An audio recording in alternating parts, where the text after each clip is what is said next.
வணக்கம், டாக்டர் ரஞ்சித் பிரதாப். நம்ம எல்லாருக்கும் தெரியும், டயபிட்டிஸ்னால இருதயம், கிட்னி, கண் பாதிப்பு வரும்னு தெரியும். அதே போலதான் கால் பாதிப்பு வர வாய்ப்புகள் நிறைய இருக்கு. ஒரு ஆய்வுல கிட்டத்தட்ட ஒரு டயபெட்டிக் பேஷண்ட்டுக்கு 25 மடங்கு கால் புண்ணு வர வாய்ப்புகள் இருக்குன்னு சொல்றாங்க.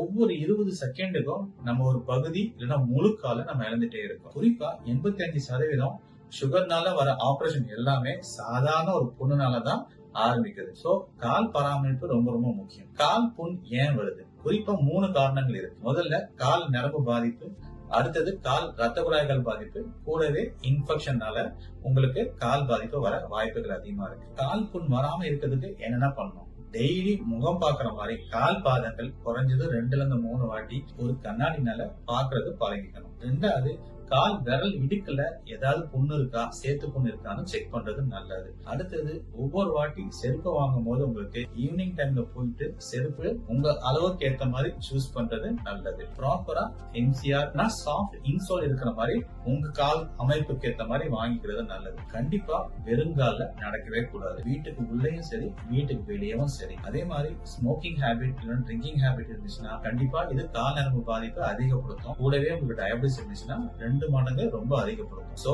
கண்டிப்பா ஸ்மோக்கிங் அண்ட் ட்ரிங்கிங் அவாய்ட். அதே போல ஸ்கின் ரொம்ப ட்ரையா இருந்தா மாய்ஸ்சரைசிங் லோஷன் கண்டிப்பா அப்ளை பண்ணிக்கலாம். சரி, என்னென்ன வார்னிங் சைன்ஸ்? கால் கருப்பா மாறுது, இல்லைன்னா கால் சிகப்பா மாறுது, இல்லைன்னா கால் வந்து சீல் வருது, இல்லைன்னா கால் இடுப்புல நெறி கட்டி இருக்கு, இல்லைன்னா ஜுரம் இருக்குது உங்களுக்கு. இந்த மாதிரி அறிகுறிகள் இருந்துச்சுன்னா உடனே நீங்க டாக்டர் கன்சல்ட் பண்றது நல்லது. சில பேர் என்ன சொல்லுவாங்கன்னா, ஒரு நாள் 2 நாள் வீட்லயே பார்க்கலாம், சரியாகலன்னா அதுக்கப்புறம் டாக்டர் பார்க்கலாம்னு நினைப்பாங்க. அந்த தப்பை மட்டும் தயவு செஞ்சு பண்றாங்க. டயபிட்டிஸ் பொறுத்த வரைக்கும் அந்த இன்ஃபெக்ஷன் ரொம்ப வேகமா பரவும். ஒவ்வொரு நாளும் ஒவ்வொரு மணி நேரமும் ரொம்ப ரொம்ப முக்கியம். சோ இந்த மாதிரி அறிகுறிகள் ஏதாவது இருந்தா உடனே உங்க இமிடியேட்டா டாக்டர் கன்சல்ட் பண்ணுங்க.